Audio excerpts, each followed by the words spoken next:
Hello guys, and welcome back to another cold episode. On today's episode, as you can tell by the title and the thumbnail, we are going to be talking about what makes a deck fun to play against.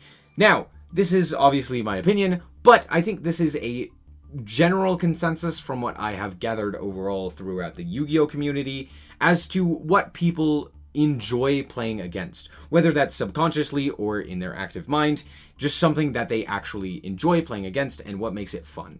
So first and foremost, I have Tri-Brigade pulled up here because I do believe that this is one of the decks that people do enjoy playing against. Now, while they may not enjoy something like Zeus just absolutely clearing their board, I think the fact that there is so much interaction between this the Tri-Brigade cards as well as their own, it makes it very interesting. It feels like you're never shut out of a game. You are able to actually play the game and you are able to have that interaction. Your opponent normally can interact with you on the first turn, making it a little bit more interesting. You have to do various different lines that you maybe wouldn't have normally, as well as on the crackback, if they are going second, they can have a lot of interaction as well to potentially force out disruption, whether that's through popping cards, banishing, or negating, or what have you. They have a lot of things that you kind of need to respond to. They have a lot of ways of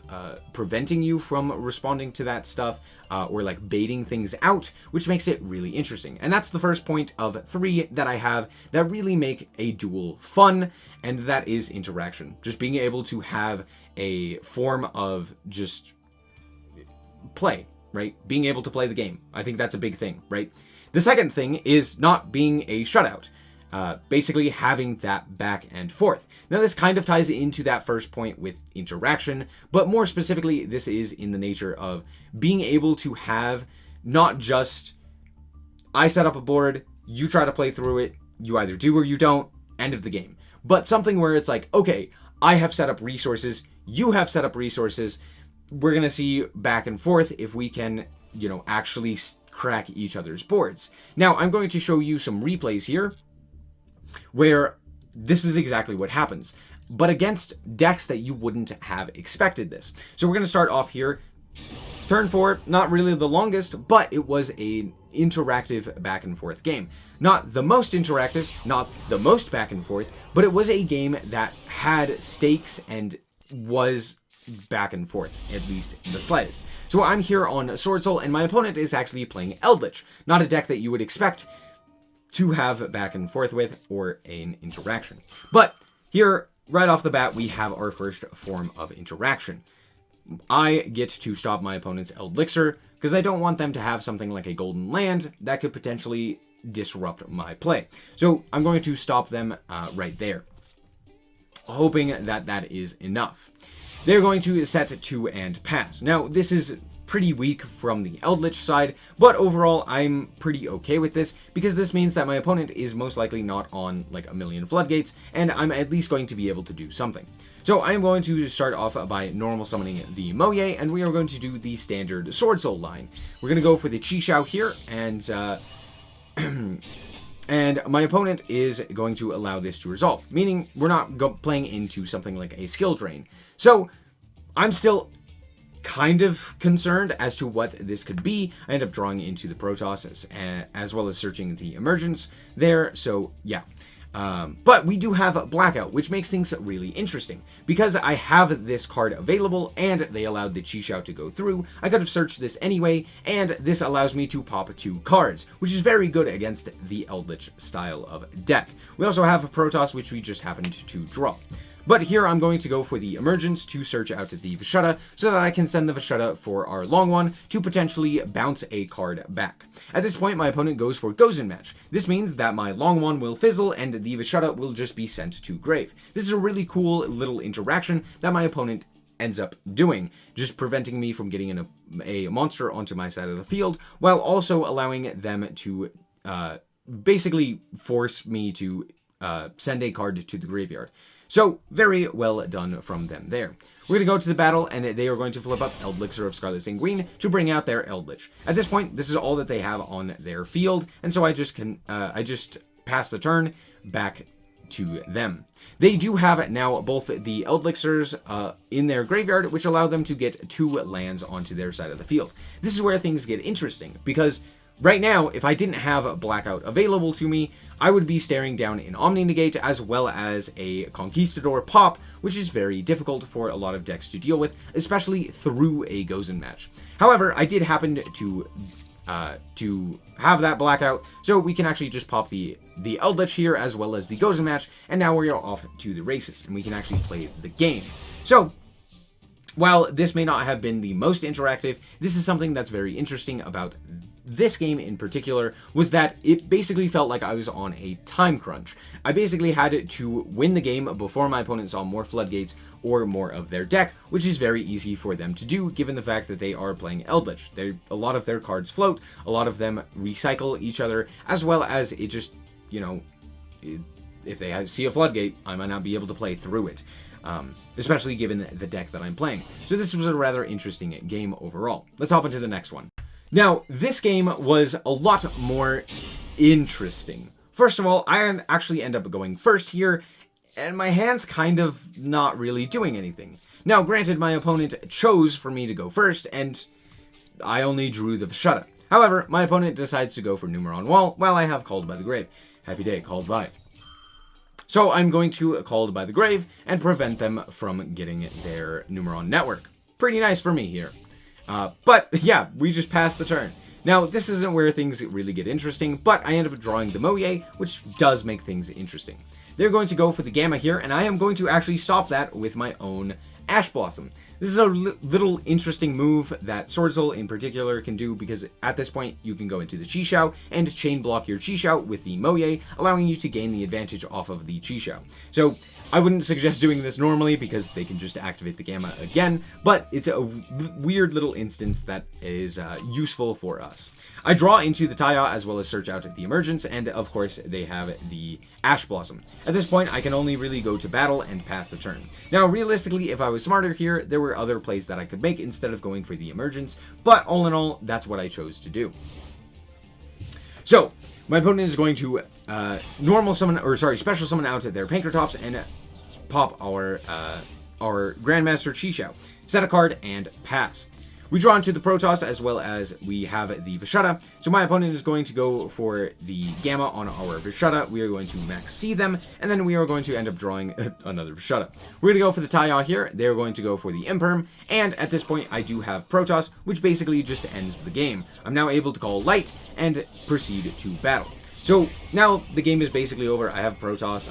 They're on 900 life points. They can't summon a Light, and we know that they're playing Numeron, which are Light monsters. So what made this interesting at the very least compared to normal Numeron? Now, if you know what Numeron does normally, it's basically just an OTK strategy with powerful cards such as the Pankratops as well as just big blowout cards, being able to punch over basically anything while dealing massive damage. Really not that fun. However, this duel, again, while I did win it through Protoss and the like, it was something that was a little bit more back and forth, a little bit more interaction in there in particular. I was able to prevent my opponent from playing, while them also doing the same. They were able to try and slow me down until they were able to see their combo pieces. However, I did stop their original combo, but they did the same to me, and again, back and forth. Most of these are from my side, so let's see what happens when my opponent doesn't let me play the game. This is going to also go into our third point, which is time. Basically, if the game takes a really long time and you only get to play for a small fraction of it, it's not going to be nearly as fun as you will see here. I don't draw the greatest of hand, and it's not really good for going second, and my opponent is going first. They're playing hero, so this combo is going to take a long time. That's just how heroes work. Now, I'm not a big fan of hero, and you'll see why throughout this. There isn't really a whole lot of interaction that ends up happening here. There isn't really a back and forth. It's pretty much, do I have an out to Darklaw, or do I not? And that's the problem with hero, or just most of these decks that we've shown thus far. It's a lot of not interaction, not back and forth, really long time to either win the game or to to do their combos, and that can really be problematic. Here, the hero player still going, out comes the Dark Law, and this is the problem for this deck in particular. I can't really beat this because I'm playing Despia, I'm playing Branded. All of a sudden, all of my stuff isn't going to go to the graveyard, which is really problematic. So I have to hope that this Snow does anything. However, with them having Wonder Driver, that means that they are going to be able to reset their mask change, which allows them to go into another Dark Law. Meaning that effectively this game is over and nothing's really happened. It's just a floodgate on their side of the field. And they do end up going into another monster here with the Absolute Zero. But again, I basically can't do anything to win myself this game. I'm basically out of it from the start, and their combo took a really long time. There was no back and forth, there was no interaction. I didn't end up drawing a hand trap. I don't actually play a hand trap in this. I ended up going second, which means that I just kind of lose the game here. And because they have a second Dark Law, I just so happen to lose this game. Not really a whole lot I can do here. I do try to do something, but at this point, the point is moot. I can't really do anything. There's nothing I can send to the graveyard. There's no fusion summoning I can do. Like, there just really isn't anything for me here. They also happen to hit the Branded Fusion, because of course they do. So, all in all, this kind of goes to show you what I mean. This duel wasn't very fun, and while I did have some fun against the other two opponents, I'm sure that they didn't really have as much fun against my Protoss, or what have you. But that's the point. Yu-Gi-Oh! Isn't going to be fun for everyone, but there are things that do make the game enjoyable. For example, again, going back to Tri-Brigade, this seems to be a deck that, well, it was top tier, no one seemed to complain about it, other than just seeing it all the time. Again, being able to see a deck over and over and see that its combos go over and over can be annoying. But that doesn't necessarily mean that the duels aren't enjoyable. While yes, you've seen it over and over, that doesn't mean it's not fun to play against. Again, this is why I think so many people enjoy Branded and play against Branded and enjoy it. Again, just Branded, Tri-Brigade, a whole bunch of other decks as well have these similar qualities where basically you're able to have a clean back and forth, and you're able to interact with what your opponent has summoned. They haven't created a crazy overpowered board that you cannot interact with, like with the Halcdon Tenyi stuff, or they haven't just stopped the game with something like stun. There's something there. There's interaction, there's that back and forth, and it's not going to take your entire day just to play that one game. All in all, this is what I believe to be what makes Yu-Gi-Oh! So fun, and I would really like to see these specific philosophies more easily attributed to deck. I don't know what I'm saying. Basically, I want more of this in Yu-Gi-Oh! More interaction, more back and forth, more of the top decks providing this. This is why I think Splight and Terra Element is actually a really fun meta. While Maxi does kill it, as well as Mystic Mine, the overall back and forth between these two decks is very interesting, and even the Terilament mirrors as well as the Splight mirrors are still very fun. This is why I'm very excited for that meta inevitably. But overall, that's just my thoughts. Thank you guys so much for watching. I hope that you guys did indeed enjoy. If you did, a like is very much so appreciated, and if you want to check out more content like this, as well as more Yu-Gi-Oh!, then just be sure to subscribe. Anyway, thank you guys so much for watching, and remember to always stay frosty. Bye-bye! Shout out to the Frost Guard, my members. Thank you guys so much for the support, and I hope you enjoy the content.